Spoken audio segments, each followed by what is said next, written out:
So now I'm going to turn the phone over to Betsy Hill, our president and COO, to introduce our presenter.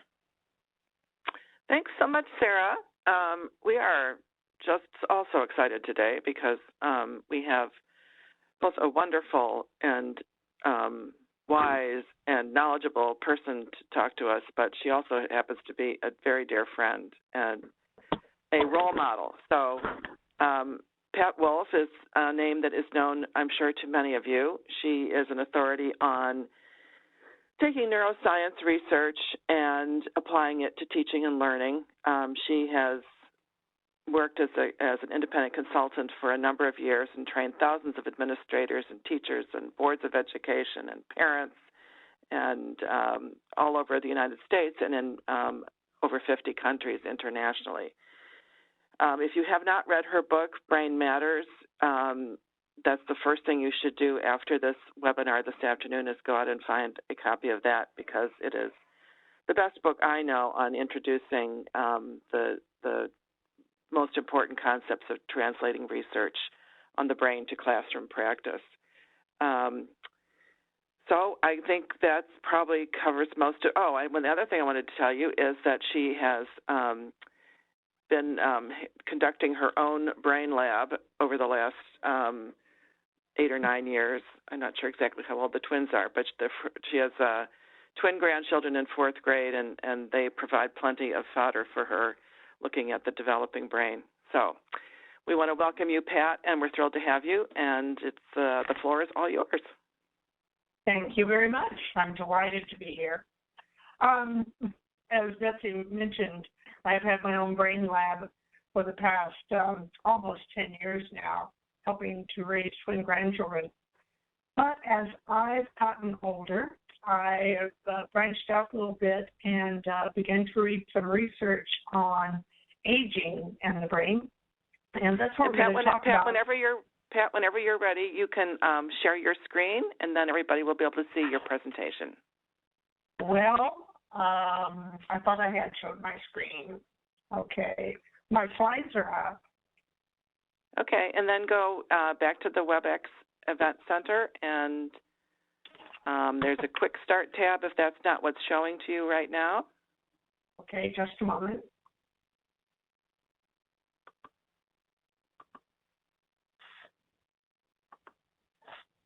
I don't have that tab. I have Attendant Event, Event Manager, Preferences, Support. Down at the bottom of your computer, do you have a little ball that looks like it's half white and half green? Yes. Yeah, click on that. Okay, all right. And now click on Share Desktop. That should be one of your options. If you don't see that, then it's... Is that working? It says I'm on the telephone. Okay. Do you see where it says Quick Start and then Event Info and Welcome to? Yes. Okay, click on Quick Start. Okay. Share my desktop. And then, yeah. There, perfect. Good job. Okay. Sorry about that. Oh, it's a little tricky. Yeah. Okay. Are we okay now? It's perfect. Good, good. Well, one of the things I've discovered about the aging brain is technology sometimes presents challenges. So let me back up. I have been, for the past 25, 30 years, looking at classroom practice and what we can understand about the human brain that might help us do a better job of teaching kids. But as I've grown older, I've also become very interested in what happens to the brain as you age. You hear a lot about Alzheimer's. People worry a lot about Alzheimer's. So what we're going to talk about today are some of the things that the research shows on what happens to your brain as you get older. So number one, there are some physical changes in everyone as we age. you get a decrease in brain volume.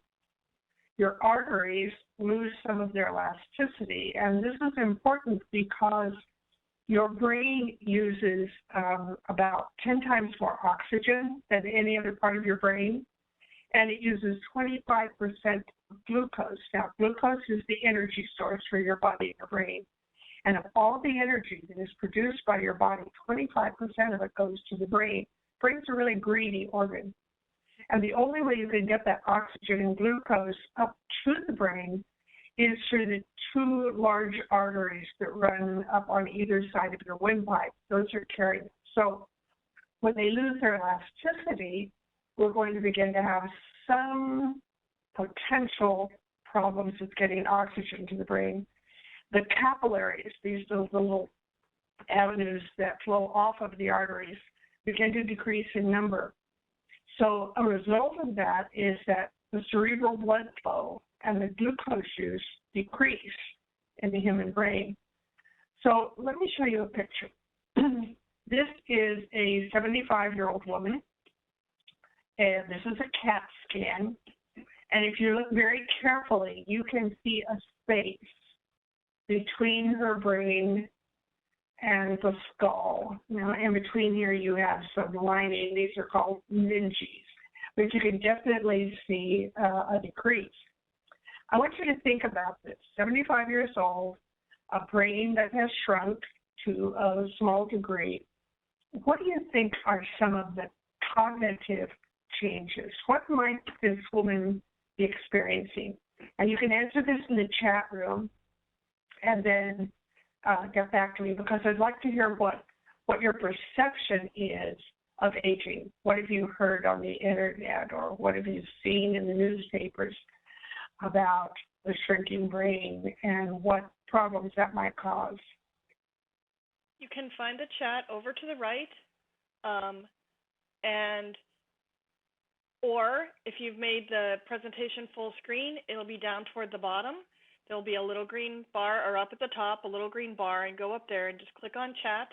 Make sure you hit chat, and then you can just type it in. You can either type it to the host or to all participants, and then I will share what I get. So far, I have two.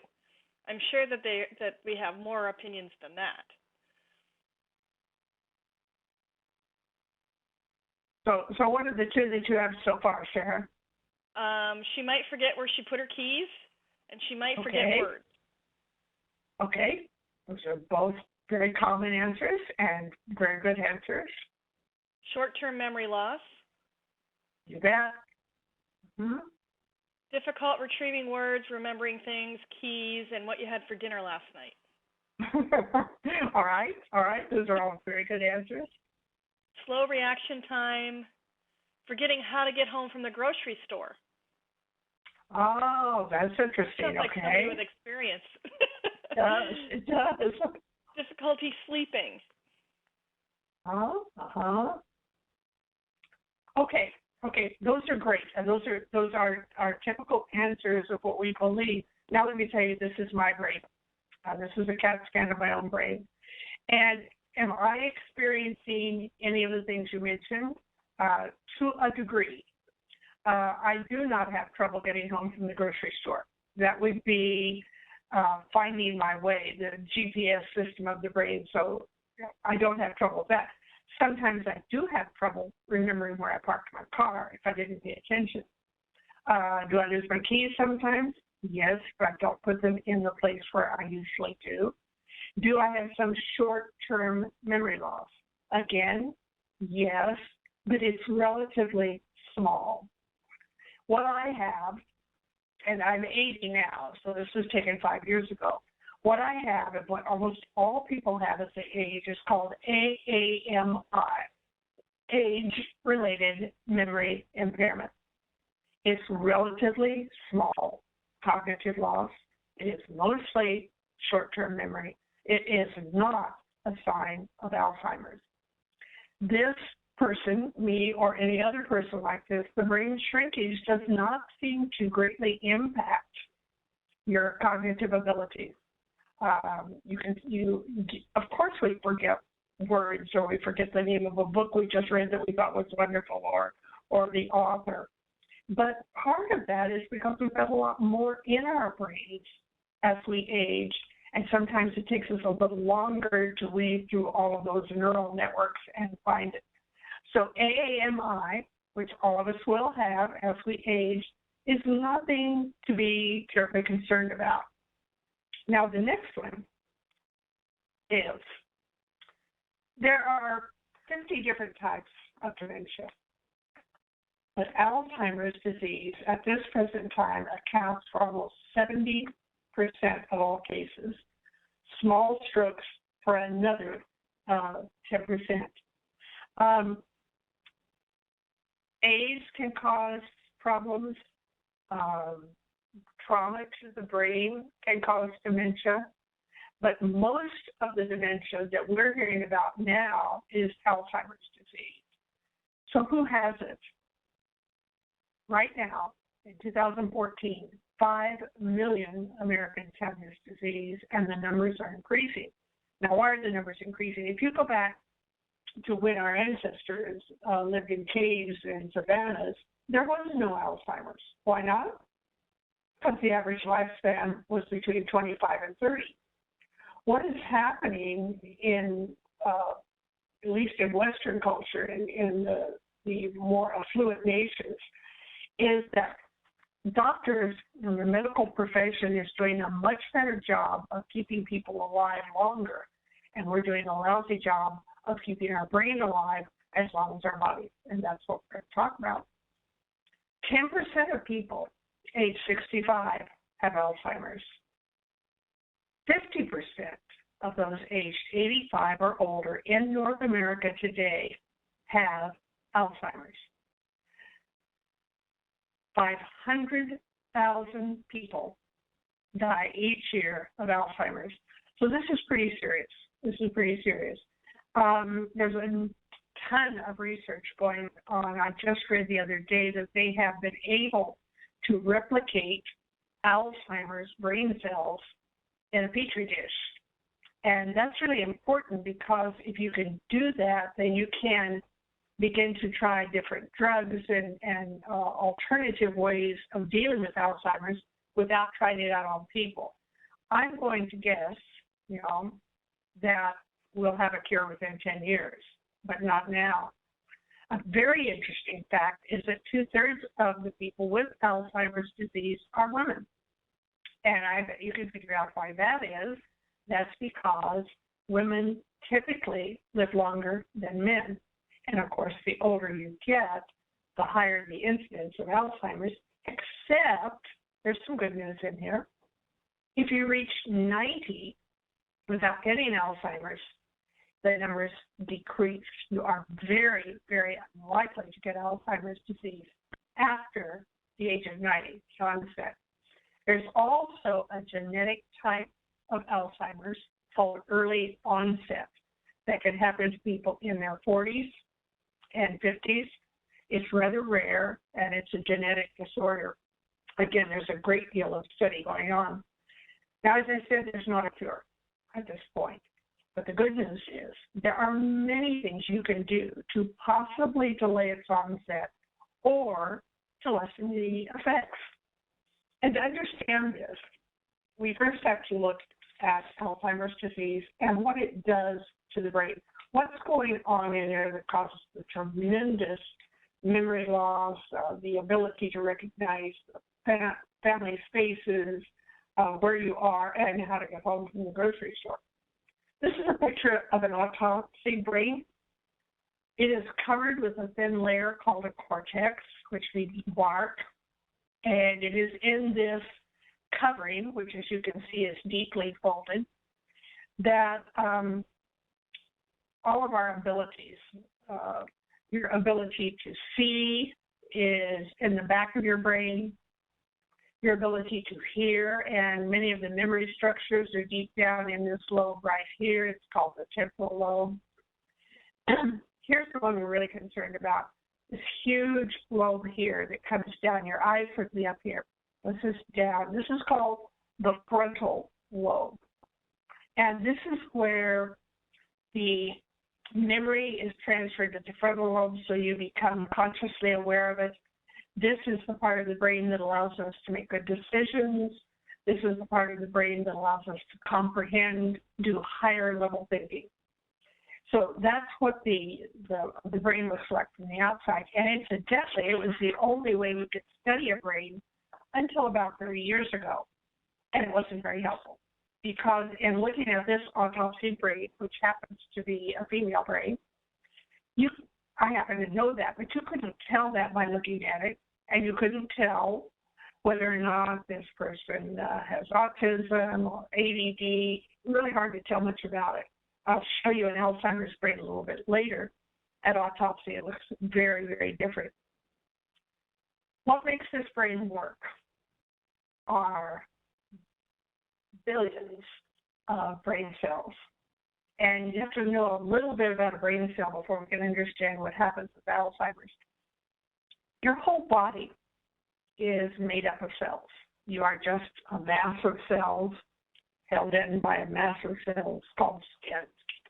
But the cells in the brain are a little bit different. Some of their characteristics are the same as skin cells and lung cells and heart cells. What makes these cells different, and they're called neurons, which comes from the Greek word for stringy thing, as you can see they're kind of stringy looking, is they have a cell body. All your cells have a cell body. That's your nucleus, your chromosomes, your DNA. But they have these little spiky, stringy things coming out all around them. You have 3 neurons or 3 brain cells here. These are called dendrites. Greek word for tree is dendron, and word for branches is dendrites. So the job of these dendrites is to collect information from other cells. These brain cells talk to each other with electrical and chemical signals. So when a cell is stimulated, let's say this brain cell is stimulated, very seldom is only one cell, it's usually a group, but let's just take one cell. You see something, hear something, think something, that activates the cell. An electrical impulse starts up at the base of the cell, and it travels down a long branch called an axon. And then an axon branches thousands of times. A very interesting fact that will help you see how very complex the brain is that while on this cartoon drawing of a brain cell, you see about 20 dendrites. But most of the brain cells in your brain have between 6,000 and 10,000 dendrites, which means that every one of your 100 billion cells can communicate or talk to 6,000 or 10,000 other cells. But we made it easy here. We just have this one cell. So here goes this brain cell was activated, say, in the occipital lobe that controls vision. Sends a message, electrical, down to the end of the axon, and then it branches out and sends messages to other neurons. So you have these very complex, very intricate brain cells talking to each other. These are called dendrites, cell body, axon, and when the axon branches, these are called axon branches. When one cell connects to another cell, the place where they connect is called a synapse. All right. So let's review this one more time.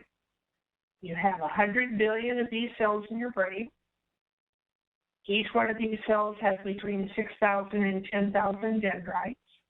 The job of dendrites is to collect information from other cells.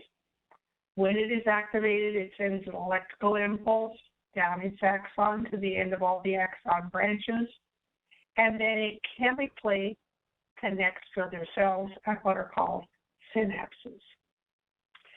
When you learn, you grow new dendrites. That's going to be an important fact. When you learn, you grow new dendrites. But when you learn something that you knew before, you thought you knew before, it turns out not to be correct. Or if you have a network of brain cells you don't use anymore, the brain prunes them away. There's a natural pruning of information that is not used. For example, I bet most of you took a class in a second language in high school and do not speak it today.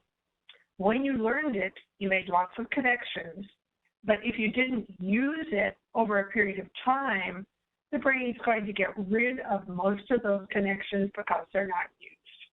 So it truly is a use it or lose it brain. And this is one of my very favorite slides. This shows learning.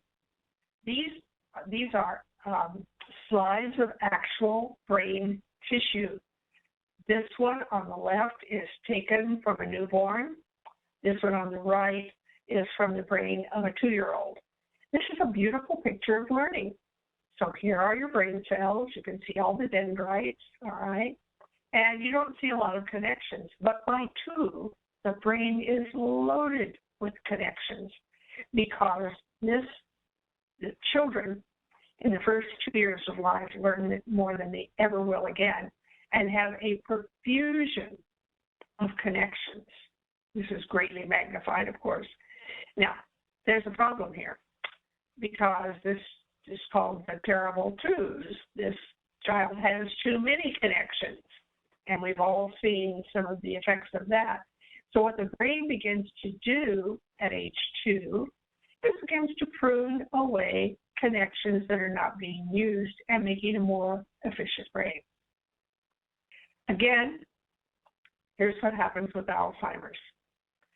So here you see the cell body, and you see the dendrites. These are healthy ones. This is what it would look like in your brain. This is what it looks like in an Alzheimer's brain. Plaques and tangles begin to form. It's called a beta amyloid plaque. All of the research is going into where do they come from, why do they grow, what can we do to get rid of them or keep them from developing? Because what they do is they shrivel up the dendrites. Now this next slide is a little hard to see, but it's an actual slide. Here's a healthy neuron.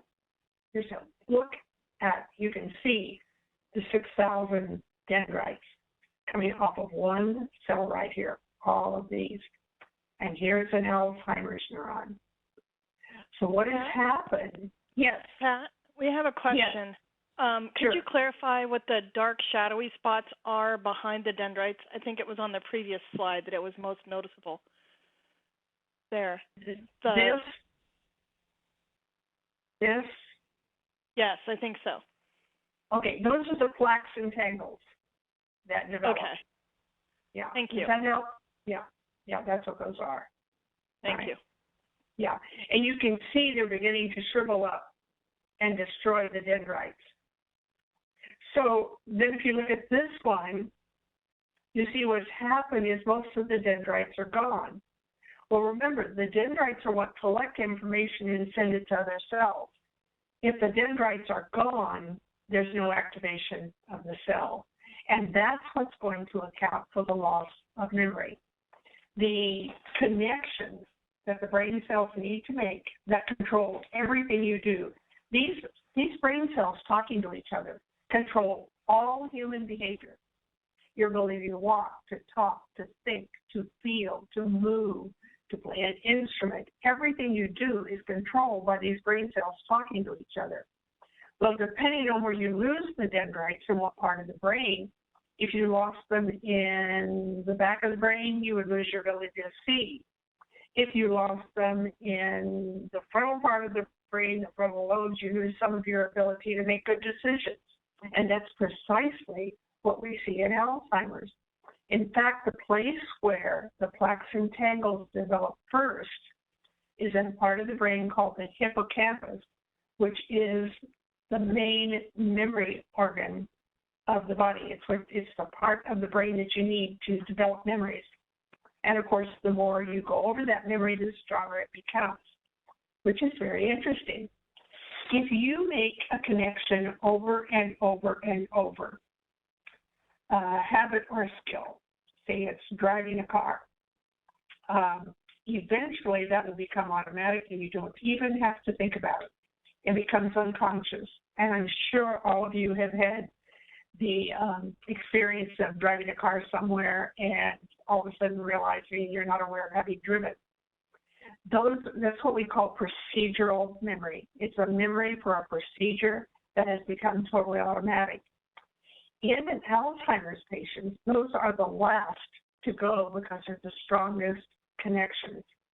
So I have watched Alzheimer's patients reading a newspaper because the act of reading has become automatic. However, their ability to retain what they read is gone. Or many Alzheimer's patients can't carry on a conversation with you, but if you start singing old songs with them that they had learned, they will sing along. So that begins to make sense. Remember, it's a use it or lose it brain. The more times you make a connection, the stronger the memory. And if it's a habit or skill that you've done your whole life, those are very strong connections, and they're unconscious. And Alzheimer's patients who may not even remember their own family members still remember how to walk, still remember how to eat. Many of them still remember how to drive a car, which of course is dangerous because they don't know where they're going or how to get back. So it's an interesting thing. In advanced Alzheimer's, the brain literally begins to shrink, as you can see here. A cross-section of a healthy brain, put next to a advanced Alzheimer's brain. And you can see they've lost a lot of tissue. So the stages of Alzheimer's look something like this. Across the bottom here we have age, all right? And which is hard to swallow, but you may already have Alzheimer's at 20. It's called the latent period, all right? And then you reach a period called MCI, mild cognitive impairment. This is not Alzheimer's, but it is often a forerunner of Alzheimer's, and that will last for, but as you get older, it can develop into Alzheimer's. Now, if you have the gene for Alzheimer's, this is what it would look like. It doesn't mean that everyone is going to start out in a latent period, move to MCI, and then to Alzheimer's. But these are the stages that people who have a genetic predisposition and what it looks like. So what are the risk factors? Well, normal aging, all right?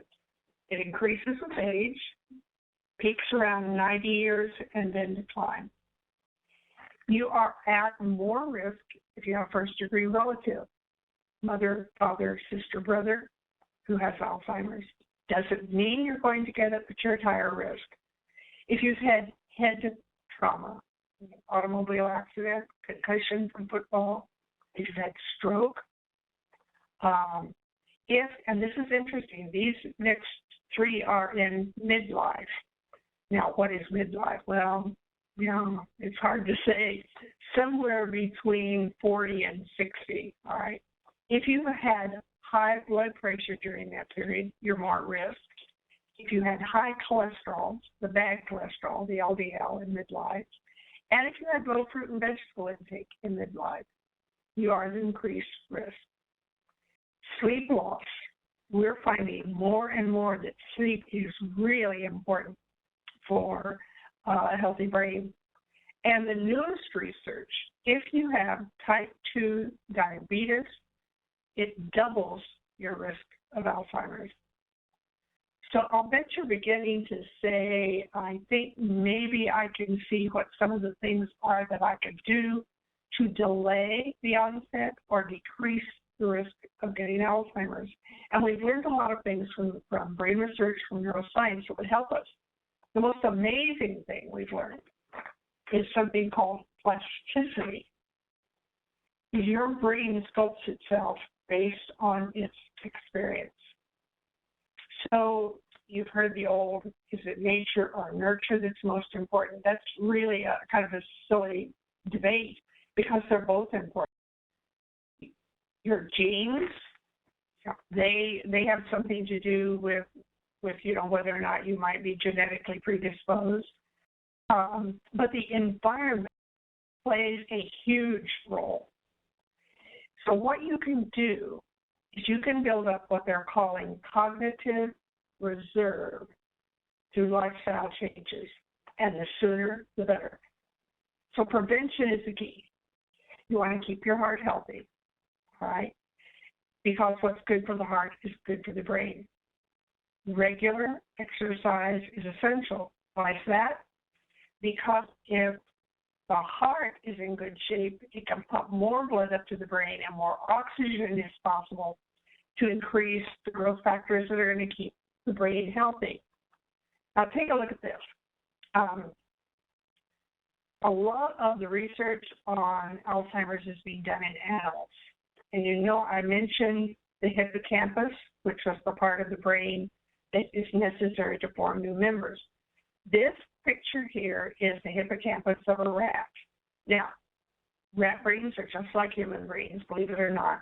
If you have a neuron under a microscope, you have no idea where it came from. A brain cell from a rat looks just like a brain cell from a human. So many of the studies, what they are looking at here is you can see this is called a PET scan, and the more red you have, the more activity, red and yellow, all right? So this is one rat, it's hippocampus. This is another rat. In the rat hippocampus, exercise increases growth factors. So this little rat got to exercise, run a wheel, this one didn't. And this BDNF is called brain-derived neural growth factor. It has often been called miracle grow for the brain.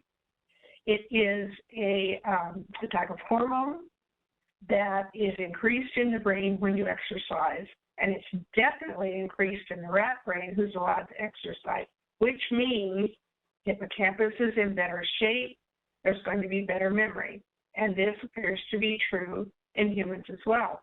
The rats that they used for this study, they put them in these different environments. So here, this is called an impoverished environment. This little rat is well fed, has water, has a nice clean cage, but he's isolated all by himself, all right? And then they can look at this rat's brain. These rats are in a social environment, all right? They have other rats they can socialize with, and incidentally, rats are social as are humans social. So we have impoverished and we have social. Now we've added the opportunity to exercise, and these little discs you see here are exercise wheels. So rats are no longer isolated, they have other rats to play with, and an opportunity to exercise. And unlike humans, rats love to exercise, and they'll get on the wheel every chance they can. And then we're going to up the ante just a little bit more with an enriched environment, and we're going to put toys in the cage. Still on the exercise wheels, still other little rats to play with, but a lot of toys that are changed regularly so they don't get tired of them. Now, if we go back to this slide, this is the rat that was isolated all by itself, no exercise, no social. This is from a rat in the enriched environment. So you can begin to see that we're getting some information that says, get up and move and use your brain. So here are some of the things that have been found to potentially delay the onset of Alzheimer's. Take a class. Hey, you're doing it right now. Attend a lecture. Join a book discussion group. Work puzzles, Sudoku, play strategy or memory games. And I will have something to say, maybe I'll just say it right now, about memory games. There is a lot of research coming out now on the effectiveness of these brain training games. It's down here at the bottom, Try a Brain Fitness computer program. What the research is showing is that most of these, like Luminosity and the ones, similar ones to that, you get better at playing the game, but it appears that the benefits do not transfer to real life. So they may not work very well. Now, brainless Safaris, which I'm very familiar and endorse, is different. It is not a memory gain per se, because it has been shown to generalize, and it doesn't just work on one particular memory aspect, but a very large number of memory gains or memory aspects. So don't put brainless Safari in that category when you read the research that says, I just picked up a research article, scientific evidence does not support brain gain plans, scholars at Stanford say. They haven't looked at brainless Safari. I need to tell them to do that. Learn a second language. This is a very good one, even if you're not good at it. Learning a second language grows many, many new dendrites, and realize the more dendrites you have, the more you can afford to lose. Learn a new dance or an instrument. Again, you don't have to be good at it. Write your memoirs. Basically, what we're saying is challenge your brain. Become a social butterfly. Here again, an awful lot of research coming out that socially active seniors are less likely to develop AD than their wallflower counterparts.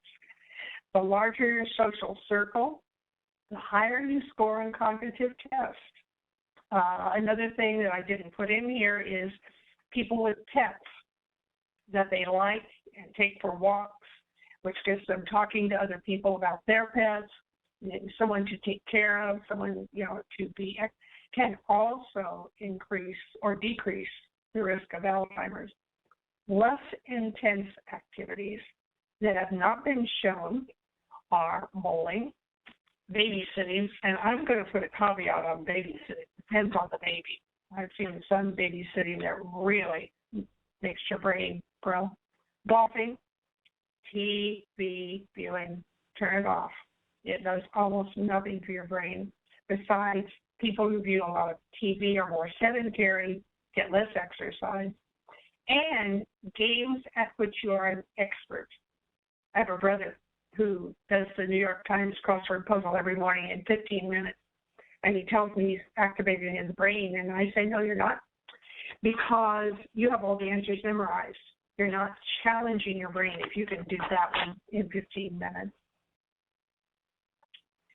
Here are some very, very important ones. Limit alcohol to no more than 2 drinks a day for men and maybe a drink and a half for women, depending on your body size. Lose weight and sleep. Sleep, your brain refreshes and rehearses what you've learned during the day while you're sleeping. It's called consolidation. Your brain consolidates. Sleep is not just a necessary evil. There's more research that says that sleep carries away toxins from your brain. While it doesn't have to figure out any math problems or read or do anything else, sleep is extremely important. Learn to relax. Stress is a killer. Keep your blood pressure down. Keep your diabetes under control.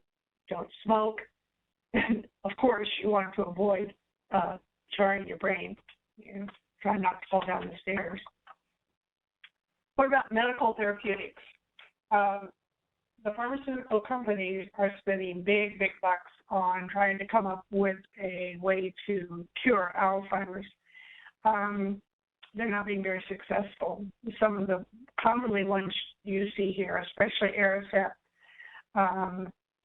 they, in some cases, delay the cognitive decline, but not for very long. They're not a cure. And the drugs that they're trying to have been taken off the market because they don't work. So, nutritional therapeutics. Now, this one's really interesting. The pharmaceutical companies are not looking at nutrition because you cannot get a patent on a natural substance. However, researchers at the University of Florida did some fascinating studies. They gave rats Alzheimer's. You can create an Alzheimer's rat. And so you have this whole group of rats who have the gene for Alzheimer's. And you teach them to run a particular maze. And then you divide them into groups and give them different types of nutrients and see if it slows down or if they forget the maze. And what they found, coffee drinkers take hot 3 to 5 cups daily during midnight reduces the risk of Alzheimer's by 65%. All right? 1 to 2 drinks daily of alcohol and wine decreases the risk of age-related memory impairment. Now, if you don't drink, you don't need to start drinking. But if you're drinking moderately, it's not harmful. Berries and walnuts were shown to protect. Beta-carotene, that's what you find in carrots, but not in the supplements. And some others, olive oil, canola oil. You've seen this. These are things that they're telling you are good for your heart. They're also good for your brain. Curry. People who live in countries really put a lot of curry in their food do not have as much Alzheimer's. So there may be some benefits in taking some of these nutritional, not necessarily supplements, but if you can get them. For instance, I put blueberries in my cereal every morning. Maybe that helps. So there are a lot of common causes of memory loss. And if you find yourself, forgetting things more, look at some other things first. What about anxiety? Are you in a real anxious period? We had an earthquake here in Napa, and we found a lot of people with high anxiety after that, forgetting things, which is very, very common. When the anxiety goes down, the memory loss decreases. When you're tired, fatigue, I've highlighted stress there. Stress it's a killer. You will forget all kinds of things. Mild depression, abuse of alcohol, isolation, hydrocephalus, which most of you don't have, but they have shown that people with excess water on the brain have a higher incidence of Alzheimer's, and grief can cause memory loss. Now, none of those should cause you worry. You can worry if you don't know the year, the season, the date of the month. You don't know your address. If you get to finally find your car in the parking lot, but can't find your way home. You can't repeat a list of 3 objects named in the room 5 minutes later. You can't count backwards by 7. I have trouble with that one. You throw a word. Or you cannot copy a simple, geometric shape. These are some of the tests that they use for Alzheimer's. Probably the most influential book that I have read on the subject is a book called Aging with Grace. And it's a study that has been going on for nearly 20 years now. When it first started, it was a young student who was looking for a dissertation topic. His last name is Snowden. And David Snowden, he discovered that there was a group of nuns in the Order of Notre Dame up in Minnesota who lived much longer than the normal women in the normal population and had less Alzheimer's. So he decided to see if he could get them to be part of a long-term study, and it has been long-term, 20 years, to determine why they live longer and why they have less Alzheimer's disease. So initially involved 678 nuns, all of whom were over the age of 70. They ranged in age 70 to about 102. And every year they would do all kinds of short-term memory tests with them, long-term memory tests. He said he felt like he had 678 aunts and grandmothers. They were very interested. Now, as part of the study, he had to ask them to donate their brains to him when they died, because you can only definitively define Alzheimer's for a study through autopsy. And in autopsy, you take a very thin slice of the brain. Those plaques and tangles show up in little black spots underneath a microscope. And there are people who actually count the number of little black spots in a section of tissue and say, oh, this person didn't have any spots. They didn't have Alzheimer's. But this one had a few. There were a 1, a 2, a 3, a 4, a 5, or a worst-case scenario, a stage 6 advanced Alzheimer's. So one day, this 94-year-old nun dies of a heart attack. She was sharp as she could be, and she had never shown any signs of Alzheimer's. And when her brain came in to the laboratory, Snowden was amazed. He thought they made a mistake. She was a stage 6 Alzheimer's, and it showed no symptoms. But it was her brain. Well, he eventually discovered almost 1/3 of those nuns were diagnosed with Alzheimer's after they died, but had shown no symptoms when alive. Now, why do you think that happened? Well, they keep really good records on these women in the time they enter the convent as novitiates. And he went back and he looked at this particular nun who died at 94 and was a stage 6. And what he found out is that she had walked 3 miles every day of her life. She had taught until she was 90. It's not a recommendation, but she taught until she was 90. When she finally retired from teaching and moved into a home for retired nuns, she began to set up activities for them, had them learning to play chess, and the only television they watched was Jeopardy, where they tried to answer the questions, before the contestants. And what David Snowden says about this woman and these other nuns is that if they had lived a little bit longer, the Alzheimer's would have begun to show up. But what they had done is they had created such healthy lifestyles and so many dendrites in their brain that they actually delayed the Alzheimer's until after they were gone, which is a fascinating study. And he said it made him begin to take a look at his own life and his own lifestyle and begin to make some changes. So until this puzzle of Alzheimer's is solved, you need to think very carefully about the lifestyle changes that you could make that may allow you to put off Alzheimer's until after you're gone. Okay, we have some time for questions or comments. Betsy? Well, hopefully people have been entering some comments in the chat window as we go along. Certainly, this is a great time to do it, and Sarah usually sees them and can tell us if there are some questions that have come up. Do you see anything yet, Sarah? Not yet, but I think everybody was engrossed because I kept asking. Yeah. I think you've answered a lot of questions that people had when they registered, and things like the impact of sleep and of that importance for memory, but also just that connection to developing the symptoms of Alzheimer's.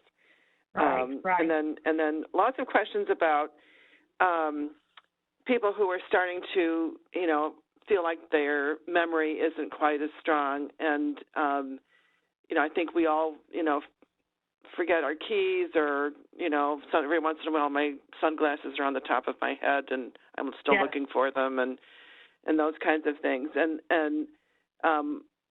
maybe you can just talk about those things again a little bit, because I think that your discussion hopefully started to point in the direction that it's not, those are just normal. Those are not necessarily. That's right. Yeah, right. In fact, if you start worrying about Alzheimer's, you're going to increase the probability of getting it, because anxiety and stress, are have a very negative impact on the body and the brain.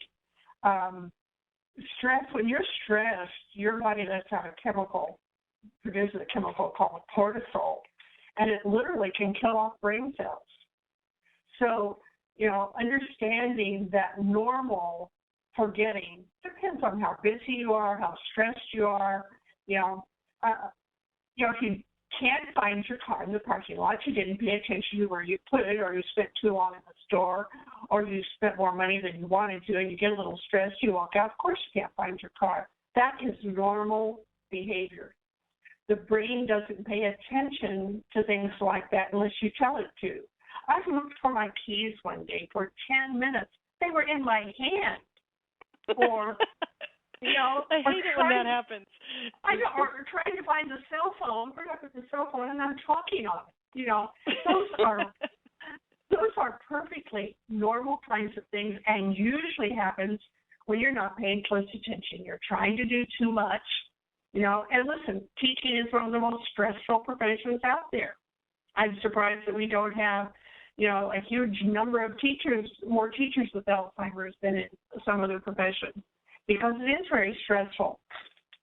So relax, you know, and, you know, go to an expert if you really are concerned, and they'll give you the test, you know. Can you count backwards by 7? Can you remember the 3 objects 5 minutes later? And you'll find out you don't have it, you know. That is actually, we got some questions coming in, and that was the last one that came in that said, if you have a concern and want an evaluation, what are the first steps to take? Primary care providers often dismiss concerns as normal aging. Well, you know what? You are in charge of your own body, and you may insist, and they must refer you. Even if they poo-poo, oh, no, you don't need to worry if you do have concerns. Remember, if you go back and look at this list, you know, do you know what year it is? Do you know it's October? You know, do you know your address? You know, if you have someone say, okay, we're going to look at 3 objects in the room. We're going to look at a clock. We're going to look at this printer. We're going to look at this picture. And then you go ahead and talk about something for, you know, 5 minutes. And if you can't remember those 3 objects, I'd worry just a little bit, all right? But you look at the whole list. Can you count backwards by 7? And incidentally, can you repeat no ifs, ands, or buts? Or have someone draw a geometric shape and then you try to, you know, replicate it. If you've got a whole bunch of things on here and you can't do them, yeah, I'd be worried. But I will bet about $1 that most of you wouldn't have any problems with this Alzheimer's test. And that's a good point about the primary care providers. They can totally dismiss it, but it's also their job to refer you to the person that you need because of your concerns. That's exactly right. They must do that. I have the role of with my husband of being caregivers for my in-laws. My father-in-law has dementia, and I am often serving the role of pushing the primary care providers to do what is right and not dismiss things. You know, my husband died of a brain tumor, and he went to it a long time ago, and we worked with a neurosurgeon who kind of poo-pooed us a little bit, and we had this joke, you know, the difference between God and a neurosurgeon. And the answer is God doesn't think he's a neurosurgeon. So, you know, I love that. we have this tendency to treat doctors like they know everything. They don't. That's why it's called the practice of medicine. And it's why we need to take charge. And if we feel that something is wrong, we need to trust that and insist that we get the answers that we need.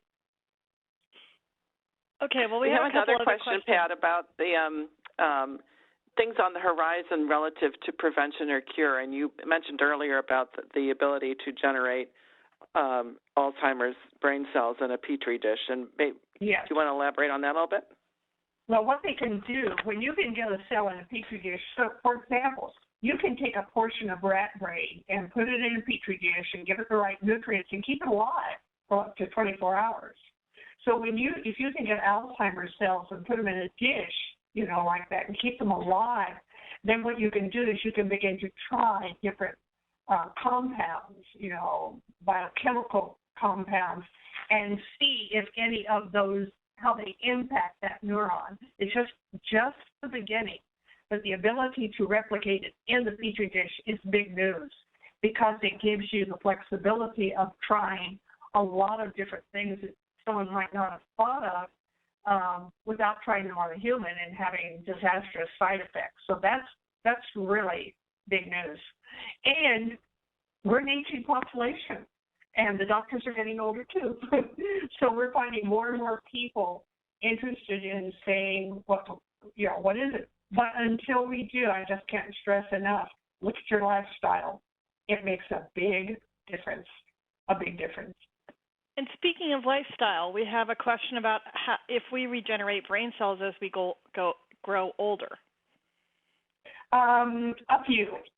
You create, for the most part, the brain cells you're born with are the ones you're stuck with. Learning grows new connections. There are some new brain cells in certain parts of the brain. In the hippocampus, for example, you get some new ones as you grow older. You get some new ones in the olfactory system. But I wouldn't count on that helping you with Alzheimer's. Now, here again, the growth of these new cells, which is kind of new research within the past 10 years, while you can grow them, it's interesting that the new ones are coming in the hippocampus, which is the organ that helps you learn. So it appears that learning, all those things we mentioned, like learning to play a new instrument, we're doing things that are challenging, may indeed increase more brain cells in the hippocampus. That's why it appears to delay Alzheimer's. Pat, I remember that when we discussed that article at one of our Brainy Bunch meetings, and what I remember also from that is that while new brain cells are generated in those two areas, they will actually die, or if they don't get recruited into a network, into a neural network within a couple of weeks, and that what causes them to get recruited are exactly the things that you were talking about: physical exercise. Right. And then doing something challenging that does require new learning. Right. So I think we're beginning to understand why these things do what they do from this research. Yeah, you're right, Betsy. And there's a question about how accurate is the Alzheimer's gene in predicting AD in older years? That's really interesting. It's not a terribly good predictor.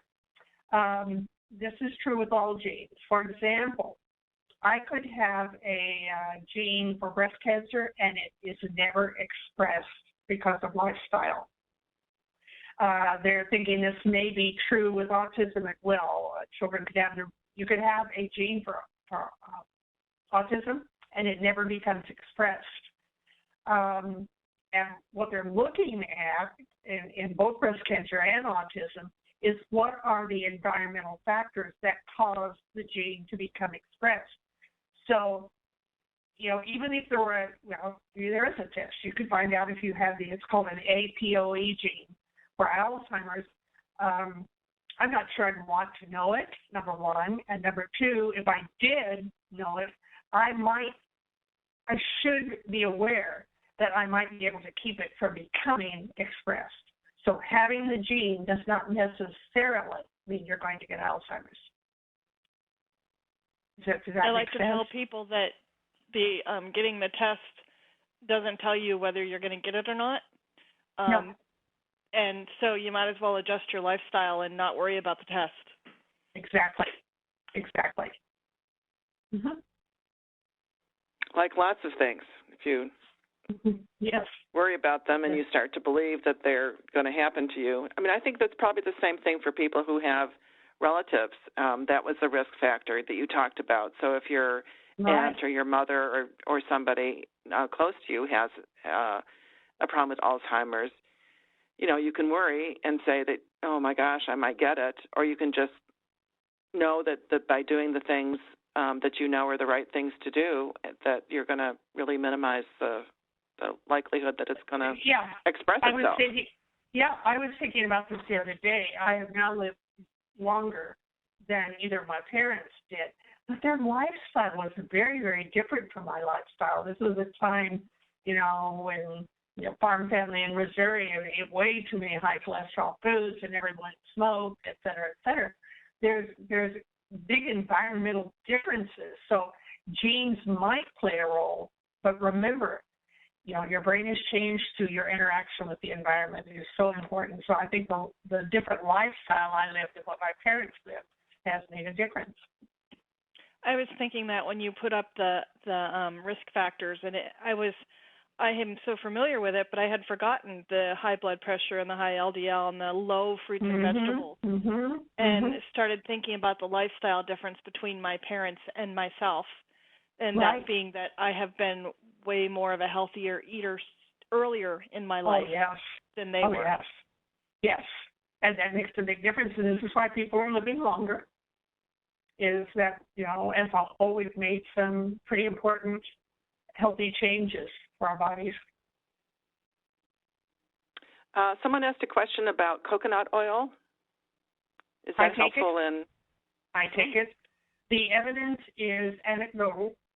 I have a very good friend whose wife was in the advanced stages of Alzheimer's, bedridden, and their daughter is a doctor, and she suggested that they add the coconut oil, a very good high-grade brand of coconut oil, incidentally, to a smoothie that she would drink every morning. And the progress she has made is amazing. Now, she still has Alzheimer's, with the dementia, but she's up and dressed and taking part in conversation and laughing again. And while that's anecdotal, that's not a scientific study, it was enough to make me say, I'll add that to my diet. It's tasteless, and who knows? It certainly isn't going to harm anything. If I had a family member who had Alzheimer's, I would add coconut oil to his or her diet. That's my own personal opinion. Great. Okay. Well, we are at 3:30, and it's time for us, unfortunately, to stop. I'm sure we could all enjoy more conversation on this topic, and we hopefully, raised some more questions, but also hopefully probably answered quite a few of them and provided some really important information on something that we're all going to have to deal with. We all have brains, and we're all going to get older. We can't do anything about that. So, Pat, I want to thank you very, very much for sharing your thoughts and your research and everything that you've learned with us on this topic. And again, I hope to see you soon. I'll see you in January, if not before. But it was my pleasure. Thank you. Okay, and thank you, everybody, for attending. We were glad you could be with us this afternoon, and we'll look forward to seeing you at another Neuroscience and Education webinar sometime soon. Take care, everybody. Okay. Thanks. Bye-bye. Bye-bye.